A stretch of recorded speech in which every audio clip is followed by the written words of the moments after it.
So here is an activity 18.1. In this activity what we are actually talking about कि अगर हम बात करते हैं किसकी पॉल्यूशन की बात करते हैं, तो आपने कभी भी नोटिस किया होगा कि अगर आप कभी भी ब्रिक किल्न के पास से निकले हो, दैट मीन्स जो ईंटों की भट्टी होती है, अगर आप वहाँ से कहीं सड़क पर पास ऑन हुए हो, so you get to observe, या फिर आपको बहुत ही भीड़ भाड़ वाले इलाके में हो जहाँ पर बहुत ज़्यादा ट्रैफिक होता है, सो आप यूजुअली क्या करते हो, आपको खांसी होने लगती है और आप अपना जो नोज़ होता है उसको कवर करते हो, सो दैट वो जो पॉल्यूशन है, वहाँ का जो एयर है, वो आप क्या करो, उससे थोड़ा सा अपने आप को प्रोटेक्ट कर सको. On the basis of your experience, compare the quality of a air at a places given below. So यहाँ पर आपको कुछ places वो given, आपको क्या करना है, आपको देखना है कि वहाँ का एयर क्वालिटी में क्या डिफरेंस है, या फिर वो वहाँ का जो एयर क्वालिटी है वो कैसा है. A park and a busy road. तो अगर हम बात करते हैं पार्क की, तो पार्क में अगर आप कभी जाते हो या फिर आप घूमने गए हो, सो व्हाट यू विल ऑब्जर्व कि वहाँ बहुत ही प्यारी सी हवा आती है, आपको बहुत ही जो एरोमा है वहाँ का बहुत अच्छा लगता है, बहुत ही काम होता है, आपको अच्छा रिलैक्स फील होता है. बट अगर आप कोई बिजी रोड पे जाते हो, सो व्हाट विल हैपन, इतना ज़्यादा हॉर्न होता है कि आपके कान दर्द हो जाते हैं, वहाँ इतना ज़्यादा पॉल्यूशन होता है, एयर पॉल्यूशन इज़ देयर. और जिसकी वजह से अगर आप देखोगे तो वहाँ का जो एयर भी होता है वो काफ़ी कैसा होता है, उसका स्मेल भी बहुत गंदा होता है और वो थोड़ा ब्लैकिश कलर का होता है कंपैरेटिवली. तो हमने क्या देखा कि पार्क में जो है एयर का क्वालिटी बहुत अच्छा हो था, और जो आपका बिजी रोड था वहाँ पर जो एयर क्वालिटी थी वो काफ़ी ख़राब थी. सेकेंड, अगर हम बात करते हैं residential area and an industrial area, जहाँ पर आप रहते हो, आप अपनी लोकेलिटी में आराम से सांस ले सकते हो, आराम से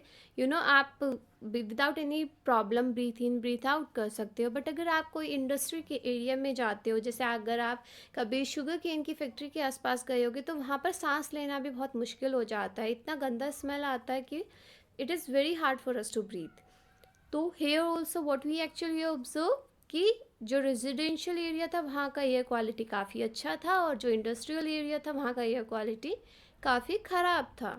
then the third is a busy traffic intersection at a different times of the day, early morning, afternoon, evening. तो अगर आप कोई बिजी ट्रैफिक वाली रोड, आपको पता है इंटरसेक्शन जिसमें काफ़ी जगह के जैसे चौराहे वगैरह होते हैं,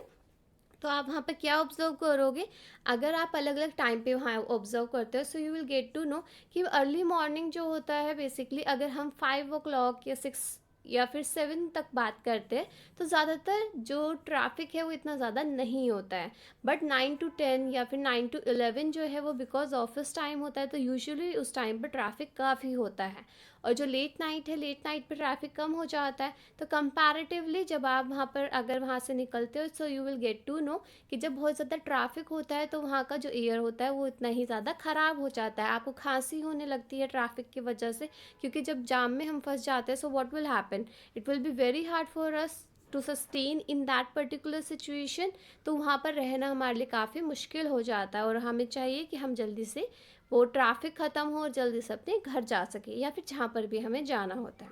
then the fourth one is a village and a town. कभी आप अपने गांव में गए हो, सो वहाँ आप देखोगे वहाँ हरियाली होती है, बहुत ही अच्छा एरोमा होता है, और आपको बहुत अच्छा फील होगा अगर आप कभी गए हो. So you will get to know कि वहाँ का इन्वायरमेंट जो है वो बहुत ही पीसफुल होता है, काम होता है, और वहाँ का एयर जो है वो बहुत ही अच्छा होता है, वहाँ की स्मेल भी बहुत प्यारी आती है.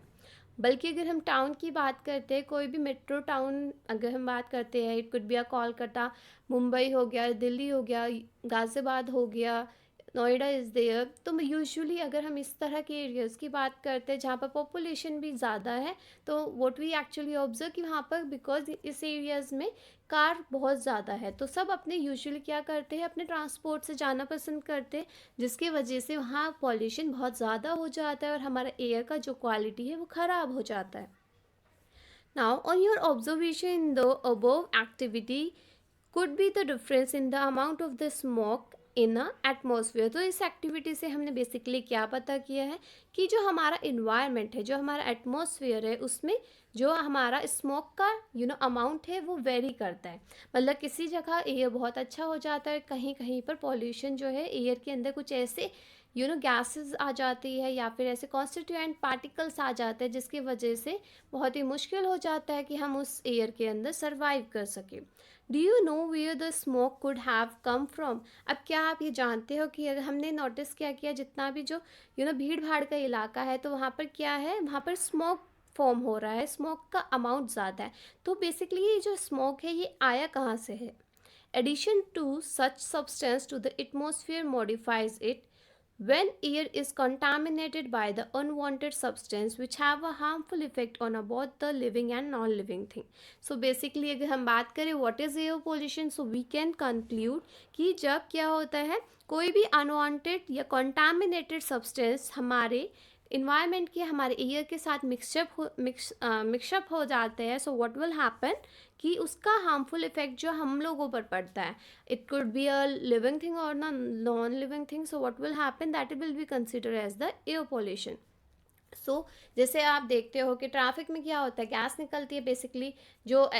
सल्फर डाइऑक्साइड है, कार्बन मोनोऑक्साइड है, कार्बन डाइऑक्साइड है, तो जो हमारी बेसिकली वी कैन से कि जो हार्मफुल गैसेस होती है वो हमारे एटमॉस्फेयर में ज़्यादा हो जाती है कंपैरेटिवली, जिसकी वजह से बहुत ही मुश्किल होता है कि हम उस हवा में सांस ले सकें। अगर हम बात करते हैं कि उसका लिविंग और नॉन लिविंग पर कैसे इफेक्ट पड़ता है, तो नाउ डेज अगर आप चेक करोगे so you will get to know कि जो रेस्पिरेटरी डिजीज़ है these are arising nowadays. आजकल रेस्पिरेशन मतलब सांस से रिलेटेड बहुत ज़्यादा प्रॉब्लम्स अराइज हो रही है, बढ़ रही है। वाइल अगर हम नॉन लिविंग थिंग की बात करते हैं, तो I already told you in a previous video कि जो ताजमहल था पहले, उसका कलर जो था, उसका मार्बल का कलर था वो बिल्कुल वाइट था। बट नाउ डेज अगर आप चेकआउट करोगे so what you will observe कि नाउ डे वो थोड़ा सा येलोइश हो गया। So why it is so, because उसके आसपास जो थी मथुरा साइड में बहुत सारी फैक्ट्रीज थी, जिसके धुएं से क्या हुआ था, वहाँ का जो एनवायरनमेंट था वो डिग्रेड हो गया था, जिसके वजह से आपका जो ताजमहल था वो क्या हो रहा था,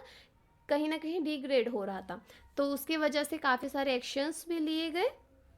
और ये बोला गया कि एक्चुअल में वहाँ की जो फैक्ट्रीज थी उनको शिफ्ट कर दिया गया, सो दैट वहाँ का जो इन्वायरमेंट है वो मेंटेन रहे, और जो हमारा 7 वंडर्स का ताजमहल है वो भी मेंटेन रहे। So here what we actually observe कि air pollution is actually degrading our environment at a large scale.